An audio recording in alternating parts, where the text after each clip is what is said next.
So as with most comic book movies, Amazing Spider-Man 2 was filled with references, Easter eggs, and name drops from the comics. Some really obvious, some super obscure, and some are just silly. Big spoilers coming. Let's start with the credits. Although there was no Spider-Man related post-credit scene, the credits themselves revealed 6 Oscorp creations, giving us our first hints of the Sinister Six lineup. We got the Green Goblin's glider, Doc Ock's tentacles, Rhino's horn, Vulture's wings, an emblem with a very Kraven the Hunter inspired design, and a mask that looks to be the shape-shifting chameleon, but the smoke also hints that it could be the special effects wizard Mysterio. Now, the man from the first movie's post-credit scene is revealed as Mr. Fierce, a minor character from the books known as the Gentleman who wishes to kill Peter due to his parents thwarting his criminal schemes. His most notable storyline involves forming the Sinister Six to take down Spider-Man. It's all coming together. Okay, last thing about post-credit scenes. You were probably super excited about a crossover when you saw the X-Men teaser play.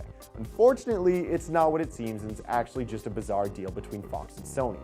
Years ago, Mark Webb signed a contract to make 2 movies for Fox. He made 500 Days of Summer, but then Sony stepped in with Amazing Spider-Man 1, and Fox agreed to let go of Webb if they would promote X-Men for free.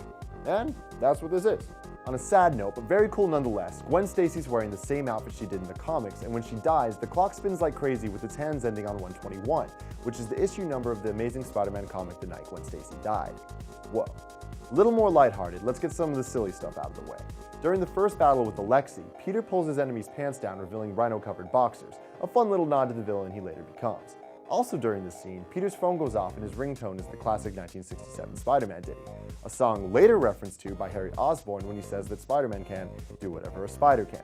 Okay, rounding out the fun little musical references, Electro uses his powers during the climactic battle to play the melody of Itsy Bitsy Spider, to which Peter appropriately responds, "I hate this song." And of course, we also got the requisite Stan Lee cameo at the Midtown High graduation. Moving on to the name drops and who's who. The most obvious was Harry's personal assistant Felicia Hardy, who we all know to be Spider-Man anti-hero the Black Cat. A little more obscure is the mean Oscorp employee Alistair Smythe, who in the comics controls an army of anti-Spider-Man robots known as the Spider Slayers. When Harry's looking through his father's files, we get a number of teases, including hints at Venom and Morbius, who for those who don't know is an Oscorp employee who becomes a vampire after researching a rare blood disease. We also got to see Ravencroft, which is the Spider-Man equivalent of Batman's Arkham Asylum. The institute is run by Dr. Kafka, who in the comics is actually a female named Dr. Ashley Kafka. His reveal in the movie has strong hints at Doc Ock, with the camera lingering on a shot of Kafka's eyes through familiar circular lenses, but only time will tell what the movie version of the character will become. And, towards the end of the movie, we hear that the Rhino's being held at the Vault, which is a special prison for supervillains in the comics. Hands down the coolest Easter egg in the film is references to the Daily Bugle's Tumblr site, which is a real-life website filled with news stories about familiar Spider-Man villains such as the Shocker, the Big Man, and Carnage, all written by Daily Bugle regulars like Eddie Brock and Gene B. Wolfe. Very cool stuff.